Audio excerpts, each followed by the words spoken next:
সুপ্রিয় দর্শক শ্রোতা, দেশভাবনার আজকের পর্বে আপনাদের স্বাগত জানাচ্ছি। আজ আমরা আলোচনা করব শিক্ষা সংস্কার বিষয়ে। আপনারা জানেন, শিক্ষা হচ্ছে প্রত্যেক নাগরিকের একটি মৌলিক অধিকার। রাষ্ট্রের দায়িত্ব হচ্ছে প্রতিটি মানুষকে শিক্ষা লাভের সুযোগ করে দেয়া। শিক্ষা কি? আসলে শিক্ষা হচ্ছে জ্ঞান লাভের পদ্ধতিগত প্রক্রিয়া। মূলত মানুষকে পৃথিবীতে জীবন চর্চার বা জীবন আচরণের উপযোগী করে তোলা, এটাই হচ্ছে শিক্ষার উদ্দেশ্য। আমাদের প্রতিটি নাগরিকের অধিকার হচ্ছে শিক্ষা লাভ করা, কিন্তু আমরা দেখতে পাই এখনও আমাদের দেশে অর্ধেক মানুষই শিক্ষা পদ্ধতির বাইরে রয়েছে। কাগজে কলমে সাক্ষরতার হার ৭৬% দেখানো হচ্ছে, কিন্তু প্রকৃত অর্থে শিক্ষা পদ্ধতির মধ্যে ৫০% নাগরিকই নেই।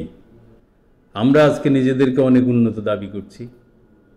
যারা ক্ষমতায় থাকেন তারা বলে থাকেন তারা এই জাতিকে অনেক এগিয়ে নিয়ে যাচ্ছেন, কিন্তু আমরা যখন তথ্য নিতে যাই তখন দেখতে পাই অর্ধেক জনসাধারণই এই শিক্ষা কাঠামোর বাইরে। অথচ এই রাষ্ট্রটি গঠন করেছে শিক্ষাকে একটি মৌলিক অধিকারের স্বীকৃতি দিয়ে। এদিকে শিক্ষা লাভের যে পদ্ধতি রয়েছে, আমাদের দেশে আমরা নানামুখী শিক্ষা ব্যবস্থা দেখতে পাই। সরকারি শিক্ষা একরকম, প্রাইভেট সেক্টরের শিক্ষা আরেক রকম, রয়েছে মাদ্রাসা শিক্ষার একটি ব্যবস্থা, রয়েছে কিন্ডারগার্টেন, এভাবে নানা ধরনের পদ্ধতি এখানে রয়েছে, ক্যাডেট স্কুল রয়েছে। তা আসলে এভাবে বিভিন্নভাবে শিক্ষা পদ্ধতি রেখে একটি জাতিকে আসলে গড়ে তোলা এটা অসম্ভব। আমাদের প্রথমত ঠিক করতে হবে শিক্ষা লাভের পদ্ধতি কী হবে। মূলত যদি আমরা প্রতিটি নাগরিককে শিক্ষার আওতায় আনতে চাই, প্রতিটি নাগরিকের শিক্ষার যে অধিকার সেটা যদি নিশ্চিত করতে চাই, তাহলে অবশ্যই শিক্ষা লাভের পদ্ধতি হতে হবে নিজস্ব ভাষায়। আমাদের রাষ্ট্রের যে ভাষা, বাংলা ভাষায় অবশ্যই শিক্ষা পদ্ধতি হতে হবে। এর পাশাপাশি আমরা অন্যান্য ভাষায় জনশক্তি তৈরি করার জন্যে অন্যান্য ভাষায়ও শিক্ষা লাভের সুযোগ করে দিতে হবে, যেন সারা বিশ্বে আমরা আমাদের নাগরিকদেরকে যোগাযোগে যোগ্য করে গড়ে তুলতে পারি। তাই প্রথম বিষয় হচ্ছে আমাদের রাষ্ট্রভাষায় প্রাথমিক শিক্ষার ব্যবস্থা করতে হবে।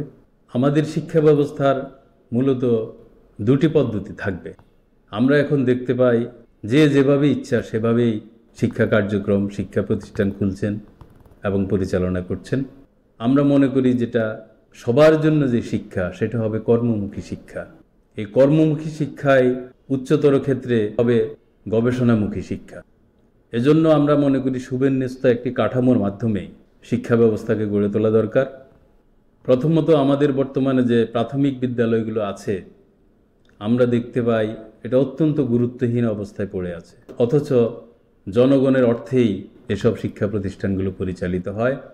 দেখা যাচ্ছে যারাই একটু সচ্ছল হচ্ছেন তারাই আর সরকারি প্রাথমিক বিদ্যালয়ে সন্তান ভর্তি করাচ্ছেন না, তারা প্রাইভেট সেক্টরে খুঁজে নিচ্ছেন তাদের সন্তানদের পড়ালেখার প্রতিষ্ঠান। এজন্য আমরা মনে করি প্রথম বিষয় হচ্ছে প্রাথমিক শিক্ষাকে বাধ্যতামূলক করতে হবে। বর্তমানে প্রাথমিক শিক্ষা বাধ্যতামূলক রাখা হলেও আসলে এর কোনো কার্যকারিতা নেই। আমরা দেখতে পাই অর্ধেকেরই অধিক শিশু শিক্ষার বাইরেই থেকে যায়। তাই আমরা মনে করি স্থানীয় সরকার কাঠামোর মধ্যেই এই শিক্ষা ব্যবস্থাকে একটি পদ্ধতিগতভাবে পরিচালনা করতে হবে। আর প্রাথমিক শিক্ষাকে বর্তমানে যে পঞ্চম শ্রেণী পর্যন্ত রাখা হয়েছে, আমরা মনে করি বাধ্যতামূলক প্রাথমিক শিক্ষা হবে অষ্টম শ্রেণী পর্যন্ত। এক্ষেত্রেও অষ্টম শ্রেণীতে 2 বছর কোর্স রাখতে হবে। এই 2 বছরের মধ্যে 6 মাস উচ্চতর শারীরিক শিক্ষা এবং 6 মাস পারিবারিক শিক্ষা। মূলত অষ্টম শ্রেণী পর্যন্ত আমরা যদি প্রাথমিক শিক্ষাকে বাধ্যতামূলক করতে পারি এবং উচ্চতর শারীরিক শিক্ষা এবং পারিবারিক শিক্ষার মাধ্যমে প্রাথমিক শিক্ষার সমাপনী করতে পারি, তাহলে ছাত্রছাত্রীরা পরবর্তীতে তাদের সারা জীবন পরিচালনার জন্য একটি পদ্ধতি পেয়ে যাবে এবং জীবন পরিচালনার এই সার্বিক প্রস্তুতি প্রাথমিক শিক্ষার মধ্যেই শেষ করতে হবে, যেন প্রাথমিক শিক্ষার পরে কোনো ছাত্রছাত্রী যদি আর শিক্ষা প্রতিষ্ঠানে পড়ালেখা নাও করে, সে যেন জীবনের কোনো ক্ষেত্রে বাধাগ্রস্ত না হয়, সুস্থ সবল জীবন কাটাতে পারে।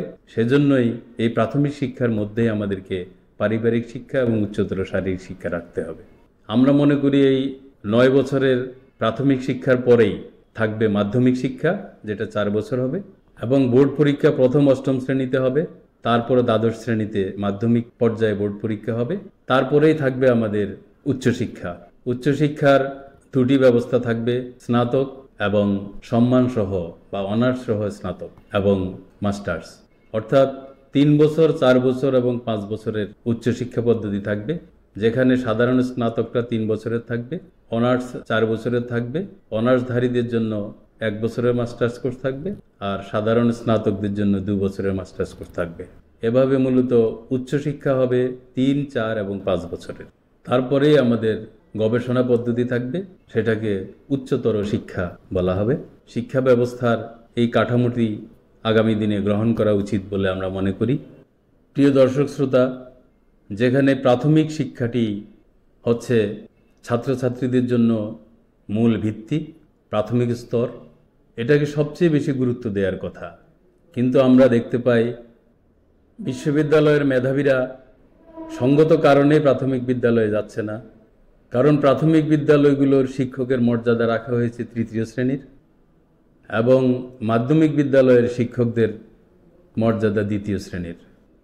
আমরা মনে করি শিক্ষা সংস্কারের জন্য প্রথমেই শিক্ষকদের মর্যাদা অবশ্যই 1ম শ্রেণীর মর্যাদাভুক্ত হবে, অর্থাৎ প্রাথমিক থেকে বিশ্ববিদ্যালয় পর্যন্ত সকল শিক্ষকের মর্যাদাই হবে 1ম শ্রেণী। প্রাথমিক বিদ্যালয়ের শিক্ষকদের মর্যাদা যদি 1ম শ্রেণী করা হয়, তাহলেই কেবল বিশ্ববিদ্যালয় থেকে পাশ করা শিক্ষার্থীরা প্রাথমিক বিদ্যালয়ে শিক্ষক হতে আগ্রহী হবে। অর্থাৎ প্রাথমিক বিদ্যালয়কে অবশ্যই শিক্ষার কেন্দ্রবিন্দু করতে হবে এবং 1ম শ্রেণীর মর্যাদা দিতে হবে। প্রাথমিক শিক্ষাকে 8ম শ্রেণী পর্যন্ত করতে হবে এবং দেশের প্রতিটি প্রাথমিক বিদ্যালয়কে অবকাঠামোগতভাবেও 8ম শ্রেণী পর্যন্ত পাঠদানের উপযুক্ত করতে হবে এবং বাধ্যতামূলক প্রাথমিক শিক্ষার মাধ্যমে আমাদের জাতিকে পুনর্গঠনের নতুন পদক্ষেপ নিতে হবে। শিক্ষা সংস্কারের ক্ষেত্রে আমরা মনে করি আরেকটি বিষয় অত্যন্ত গুরুত্বপূর্ণ, কারণ আমরা এখন দেখতে পাই শিক্ষাঙ্গনকে নেতৃত্ব তৈরির উপযুক্ত স্থান বলা হলেও কোনো কাঠামোগত ব্যবস্থা চালু না থাকায় ক্যাম্পাসের বাইরে পাড়া মহল্লার সন্ত্রাসীরাই, ক্যাডাররাই বড় বড় নেতা হয়ে উঠছে। তাই আমরা মনে করি শিক্ষাঙ্গনকেই নেতৃত্ব তৈরির মূল ক্ষেত্র হিসেবে যদি তৈরি করতে হয়, তাহলে মাধ্যমিক পর্যায় থেকে ছাত্র সংসদ চালু করতে হবে, নির্বাচনের মাধ্যমে ছাত্র নেতৃত্ব তৈরি করতে হবে এবং একই সাথে বর্তমানে যে ছাত্র সংগঠনগুলো রয়েছে, আমরা মনে করি ছাত্র রাজনীতি হবে শুধুমাত্র ক্যাম্পাসে।